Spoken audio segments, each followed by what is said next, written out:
ڕۆژەی نەوای خامە بۆ بەدەنگیکردنی کتێب. ڕۆژەیەکی ڕۆشنبیری ناوچەی شۆڕشی ڕێکخراوی گەشەپێدانی قوتابیانی کوردستانە.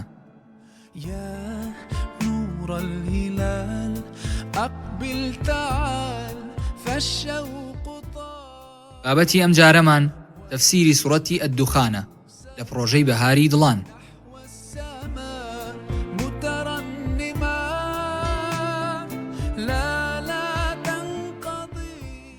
خوێندنەوەی ڕابەر محەممەد، سەرپەرشتیاری پرۆژە خۆشمەند کەریم، مۆنتاژ و کاری دەنگ ئەحمەد عەلی، هاوکاران ئاودێر ئاوات ئاراشێرکۆ.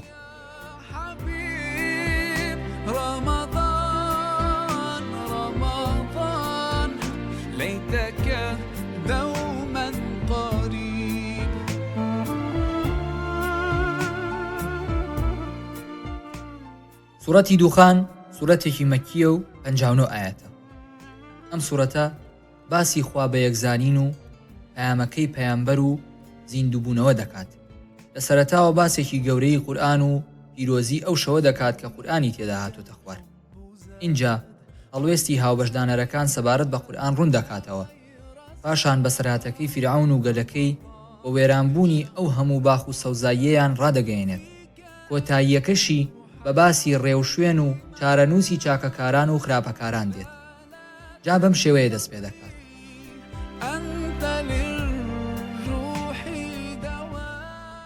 بسم الله الرحمن الرحیم. بەناوی خودای بەخشندەی میهرەبان. حامیم. ئەم پیتانە وێنەیان بۆ دەستەوەسانی عەرەبە ڕەوانبێژ و خۆشخوانەکانی سەردەمە، لە پێشی شەوەگە لێجا قسەیان لێکراوە. والکتاب المبین. قورئان شەوی قەدر هاتە خوارێ. سوێندم بەم قورئانە ئاشکرا و نمایانە، یان سوێن بەو قورئانەی بەیانکاری حەق و ناحەقە، ڕاستی و ناڕاستیەکان لە بێژنگ دەدا. إنا أنزلناه في ليلة مباركة إنا كنا منذرين. بێگومان لە شەوێکی ئەجگار پیرۆز، شەوی قەدردا ناردومانەتە خوار. وەک خوای گەورە دەفەرموێ إنا أنزلناه في ليلة القدر، یان دەفەرموێ شهر رمضان الذي أنزل فيه القرآن. هەندێ لە زانایان پێیان وایە ئەو فەرمودەیەش کە لە پێغەمبەرەوە صلی الله عليه وسلم هێنراوە کە دەفەرمێ تقطع الآجال من شعبان إلى شعبان حتى إن الرجل لينكح ويولد له وقد خرج اسمه في الموتى. واتە سەرجەمماوە و کاتەکانی مرۆڤ لە مانگی شعبان بۆ شعبان بۆ ماوەی 1 ساڵ دیاری دەکرێ و تەنانەت پیا و ژنهێنانی و مناڵبوونی دیاری دەکرێ و ناوی لە لیستی مردوواندا دەردەهێنرێ. بەڵام وەک ئیمامی ئیبن کەسیر دەڵێ إنما هي ليلة القدر على ما بيناه، واتە ئەوەی ڕاست و دروست بێ ئەو شەوە شەوی لەیلەة القەدرە وەک ئەوەی ڕوونمان کردەوە. و هەروەها ئیمامی ئیبن جەریر دەڵێ والصواب من القول في ذلك قول من قال أعني بها ليلة القدر. و ئیبن جەریریش دەڵێ سەی ڕاست ئەوەیە کە دەڵێن ئەو شەوە شەوی لەیلەة القەدرە. بەڕاستی ئێمە هەمیشە هەر ترسێنەر و بێدارکەرەوە بووین، واتە مەبەست لە ناردنی ئەم قورئانەدا وشیارکردنەوە و ترساندنی مردومە. فيها يفرق كل أمر حكيم. لەو شەوەدا کە قورئانی تێدا هات هەموو بەرنامە و ئیشوکارێکی گرنگ بڕیار دەدرێ و جیا دەکرێتەوە. أمرا من عندنا إنا كنا مرسلين. هەموو ئەو بڕیارانش کە لەو شەوەدا دەدرێن هەموو بە فەرمانی خۆمانە. بێگومان هەر ئێمەش بووین محەممەد و هەموو پێغەمبەرانمان نارد. رحمة من ربك إنه هو السميع العليم. لەبەر بەزەییەک لەلایەن پەروەردگارتەوە بۆ ئادەمیزاد و جنۆکە، چونکە هەر ئەوە بیسەری زانا، واتە هەر ئەوە بیسەرە بە هەموو بیسراوێ و زانایە بە هەموو زانراوێ. رب السماوات والأرض وما بينهما وما بينهما إن كنتم موقنين.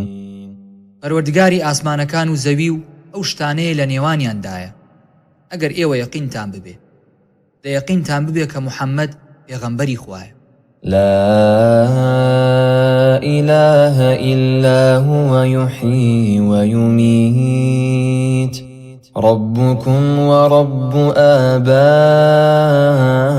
آبائكم الأولين.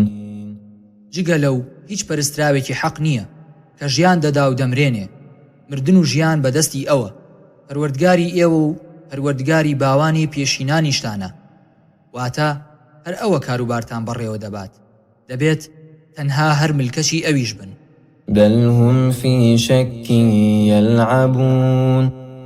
بەڵکو ئەوان لە نێو گومانی زیندووبوونەوەدا گەمە دەکەن، وەک ئەم ئاەتەش سەبارەت بە باڵادەستی خوا و خاوەندارەتی جیهانەکان دەفەرمێ: قل يا أيها الناس إني رسول الله إليكم جميعا الذي له ملك السماوات والأرض لا إله إلا هو يحيي ويميت. فارتقب يوم تأتي السماء بدخان مبين. چاوەڕوانی ڕۆژێ بە دووکەڵ بەری ئاسمان دەگرێ.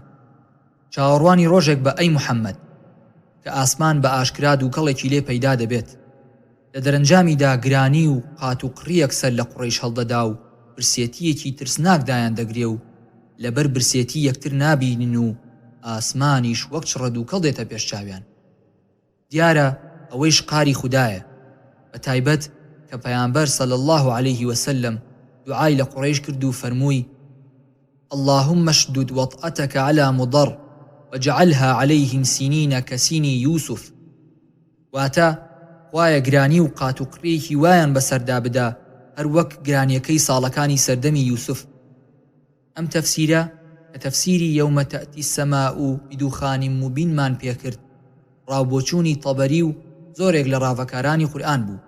ئەوە تا ئیبن جەریر دەڵێ: والصواب في ذلك ما روي عن ابن مسعود من أن الدخان الذي أمر الله نبيه أن يرتقبه هو ما أصاب قومه من الجهد والجوع حتى أكلوا العظام والميتة.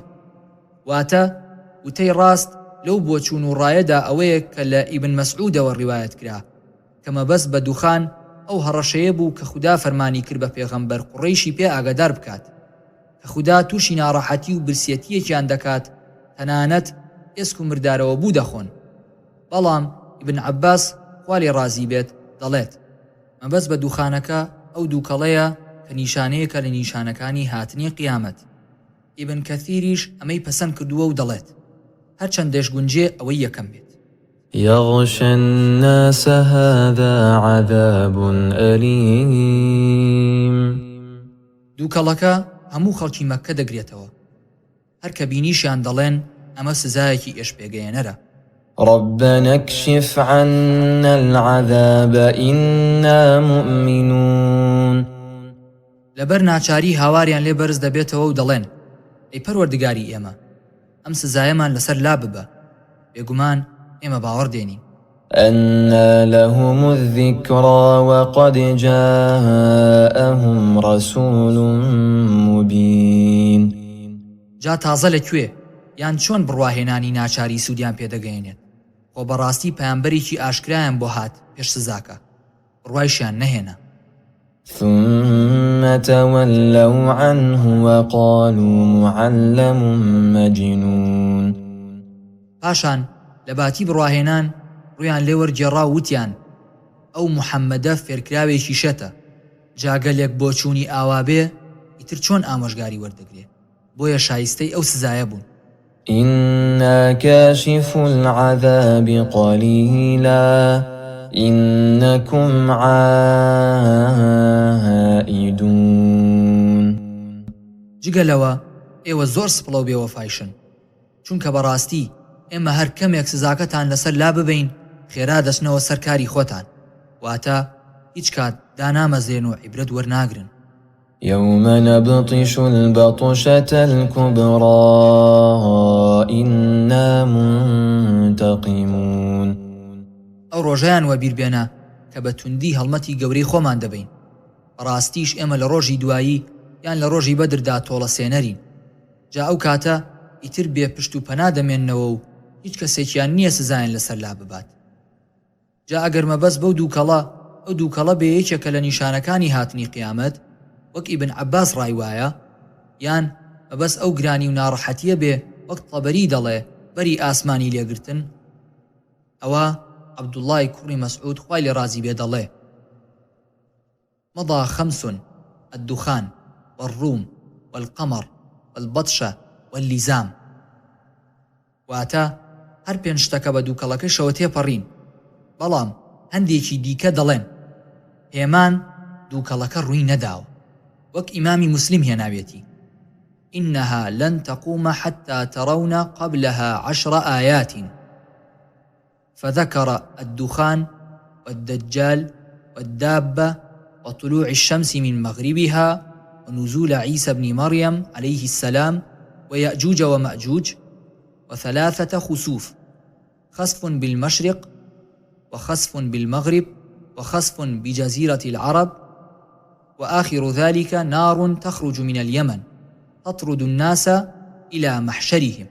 واتا قيامت رونادات تا دنیشانە نەبینن، لەوانە ڕوودانی دووکەڵەکە، هاتنی دەجال، دەرکەوتنی دەعباکە، هەڵهاتنی خۆر لە خۆر ئاواوە، دابەزینی عیسای کوڕی مەریەم، پەیابوونی یەئجوج و مەئجوج، 3 ڕۆچوون، یەکێک لە ڕۆژ هەڵات، یەکێک لە ڕۆژ ئاوا، ڕۆچوونێکیش لە دوورگەی عەرەبی، بە کۆتاییەکەشی دەرکەوتنی ئاگرێکە لە یەمەن کە خەڵکی بەرەو شام دەبات، کەوابوو ئەو ڕۆژی هەڵمەتە گەورەیە وەک ئیمامی تەبەریش دەڵێت هەر ڕۆژی قیامەتە، هەر ئەمەش بەهێزە. ولقد فتنا قبلهم قوم فرعون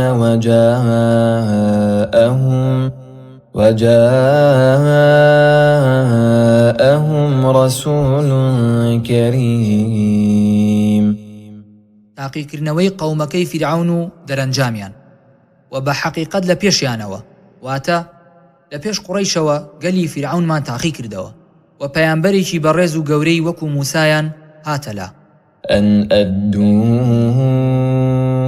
إلي عباد الله إني لكم رسول أمين. پێی گوتن کە بەندەکانی خوا بەنی ئیسرائیل بدەنە دەستی من و وازیان لێبێنن لەگەڵ من بێن، وەک لە جێگەیەکی تردا دەفەرموێ: فأرسل معي بني إسرائيل، چونکە بەڕاستی من پەیامبەرێکی ئەمینم لەسەر پەیامەکەی خوا بۆتان. وألا تعلوا على الله إني آتيكم بسلطان مبين. پێتان دەڵێم خۆتان بە گەورە و بەرز مەگرن لەسەر خوا، واتە سەرپێچی مەکەن و بێبڕوا مەبن، چونکە بەڕاستی من بەڵگەیەکی ئاشکرا و ڕوونم بۆتان هێناوە. وإني عذت بربي وربكم أن ترجمون. وبەڕاستی من پەنا دەگرم بە پەروەردگاری خۆم و پەروەردگاری ئێوەش لەوەی کە بەردەبارانم بکەن و بمکوژن. وإن لم تؤمنوا لي فاعتزلون. خۆ ئەگەر هەر بڕوام پێناهێنن ئەوە دوورم لێ بگرن و وازم لێ بێنن. فدعا ربه أن هؤلاء قوم مجرمون. ئەنجا موسا دوای نائومێدبوونی لە بڕواهێنانیان داوای کرد لە پەروەردگاری خۆی و هاواری بۆ برد و وتی: خوایە بەڕاستی ئەمانە قەوم و گەلێکی تاوانکارن، جا ئیتر تۆش تۆڵەیان لێ بسێنە. فأسر بعبادي ليلا إنكم متبعون. دەسا ئیتر ئێمە پێمان وت با فیرعون پێتان نەزانێ بە بەندەکانمەوە، واتە بە بەنی ئیسرائیلەوە شەو دەرچۆ لە شار، چونکە بەڕاستی ئەوانە دواتان دەکەون. واترك البحر رهوا إنهم جند مغرقون. کە لە دەریاکەش پەڕینەوە، دەریاکە بەجێ بهێڵە باواڵاکراوی تا ئەوانیش بە دواتان دابێن و بخنچێن، چونکە بەڕاستی ئەوانە لەشکرێکی خنکێنراون، واتە بڕیاریان بۆ دەرچووە دەبێ هەرتیا بچن.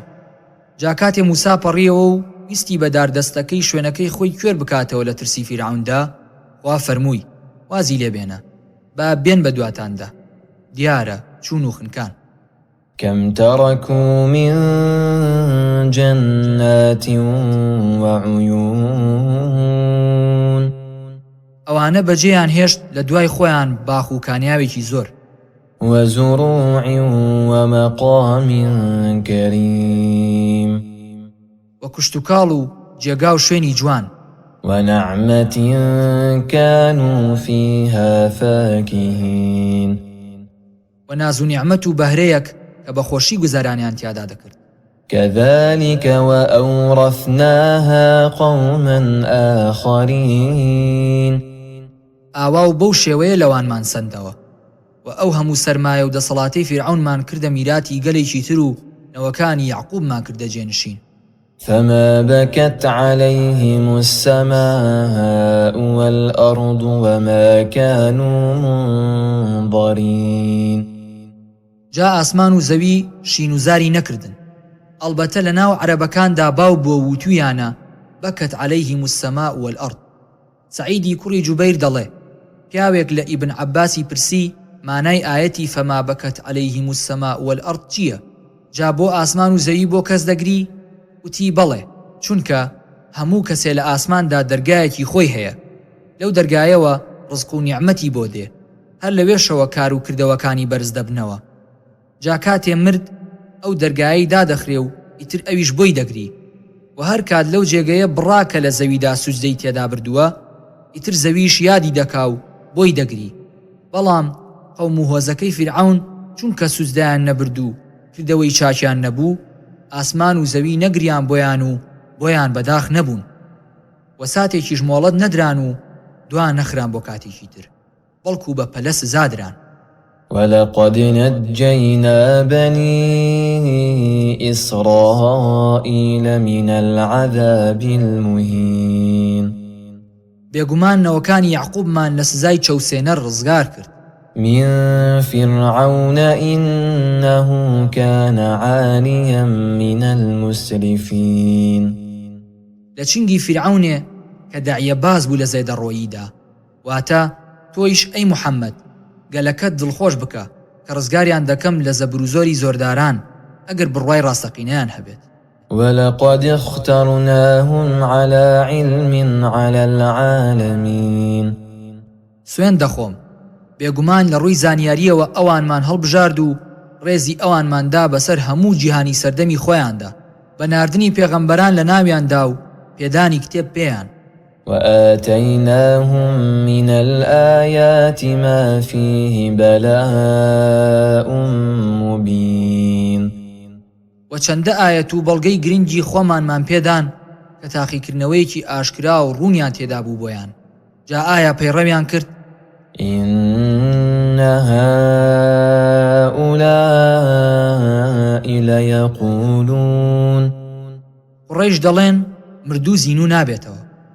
بێگومان ئەو بتپەرستانی مەککە دەڵێن إن هي إلا موتتنا الأولى وما نحن بمنشرين مردنیە نییە جگە لە مردنی یەکەم جار، و جارێکی تریش زیندوو ناکرێنەوە. فأتوا بآبائنا إن كنتم صادقين دەسا ئەگەر ڕاست ئەکەن وەک خۆتان دەڵێن زیندوو بوونەوە هەیە، دەفەرمون باوانەکانمان زیندوو بکەنەوە و بیانهێنن بۆمان.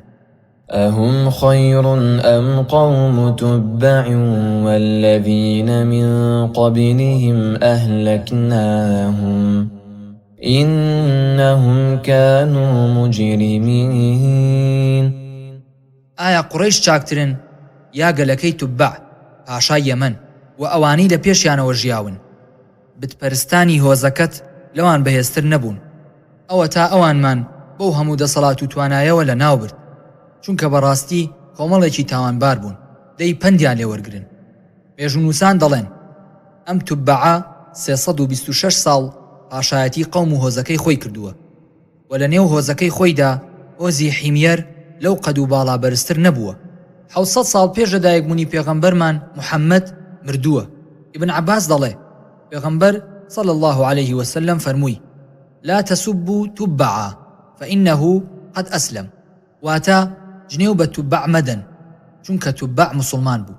وما خلقنا السماوات والأرض وما بينهما لاعبين. ئەم بوونەوەرەمان بەگەمە دروست نەکردووە. ئێمە ئاسمانەکان و زەوی و ئەوەی نێوانیان بە گاڵتە و گەپ و بێ ئامانج بەدی نەهێناوە.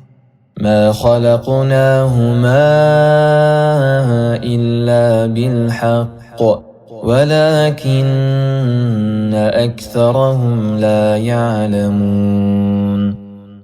بەڵکو هەر بە حەق و ڕاستمان وەدیهێناون، بەڵام زۆربەیان نەزانن، بۆیە مل بە حەق نادەن. إن يوم الفصل ميقاتهم أجمعين. بێگومان ڕۆژی جیاکردنەوەی حەقدار و ناحەقکار کاتی بەڵێنی هەمووانە. سەرجەم ئەو ڕۆژە دەزانن چیان بەسەر خۆیان داهێناوە. يوم لا يغني مولا عن مولا شيئا ولا هم ينصرون. ئەو ڕۆژە هیچ دۆستێک ناتوانێت کەمترین کۆمەک بە دۆستی خۆی بکات. کەس بە کەس نییە، پشتگیری و یارمەتیش نادرێن. إلا من